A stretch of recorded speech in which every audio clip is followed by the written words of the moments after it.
കഴിഞ്ഞ 2 ദിവസമായി പുകഞ്ഞു കത്തുന്ന PSC കോഴ വിവാദത്തിൽ കോഴിക്കോട്ടെ ജില്ലാ കമ്മിറ്റിയെ പ്രതിസ്ഥാനത്ത് നിർത്തുകയാണ് സംസ്ഥാന നേതൃത്വം. സംസ്ഥാന സെക്രട്ടേറിയറ്റ് അംഗമായ മന്ത്രി തന്നെ പരാതി കൊടുത്തിട്ടും ഗൌരവം കാണിച്ചില്ല. ജില്ല കേന്ദ്രീകരിച്ച് കോക്കസ് പ്രവർത്തിക്കുന്നു എന്നതിൽ മൗനം പാലിച്ചെന്നും സംസ്ഥാന നേതൃത്വം കുറ്റപ്പെടുത്തി.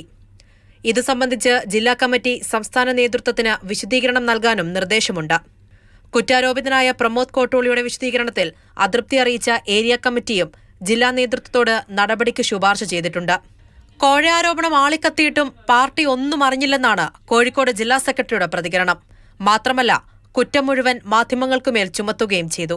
മുഹമ്മദ് റിയാസിനെയും അതുവഴി പാർട്ടിയെയും ഗവൺമെന്റിനെയും എല്ലാം ഒന്ന് കരിവാരി തേക്കാം എന്നുദ്ദേശിക്കുന്ന കുറച്ച് മാധ്യമങ്ങളും അതുപോലെ രാഷ്ട്രീയ എതിരാളികളൊക്കെ ഉണ്ടാവും.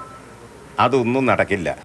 തൊട്ടുപിന്നാലെ പ്രമോദ് കോട്ടൂളിയും പരാതിയും കോഴയും അടങ്ങിയ എല്ലാ വിവാദങ്ങളും നിഷേധിച്ചു. അതിന് മാത്രം വലിയൊരു നേതാവ് കൂടിയല്ലേ, സാധാരണ ഒരു മനുഷ്യനാണ്. അല്ലാണ്ടെങ്കിൽ പരിശോധിക്കട്ടെ, പാർട്ടി പരിശോധിക്കട്ടെ.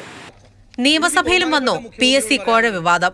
പബ്ലിക് സർവീസ് കമ്മീഷനിൽ എന്ന് പറയുന്നത് ഒരു കോൺസ്റ്റിറ്റ്യൂഷണൽ പോസ്റ്റാണ്. അതിലെ അംഗം എന്ന് പറയുന്നത് അത് നിയമിക്കാൻ വേണ്ടിയിട്ട് അത് ലേലത്തിൽ വയ്ക്കുകയാണ്.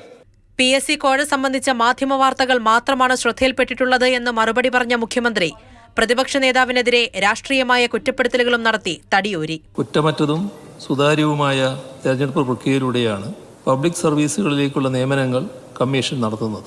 ഞങ്ങൾ ഏതെങ്കിലും ഒരാളുടെ എണ്ണവും ഒരു ഘട്ടത്തിലും വർദ്ധിപ്പിക്കാൻ തയ്യാറായിട്ടില്ല.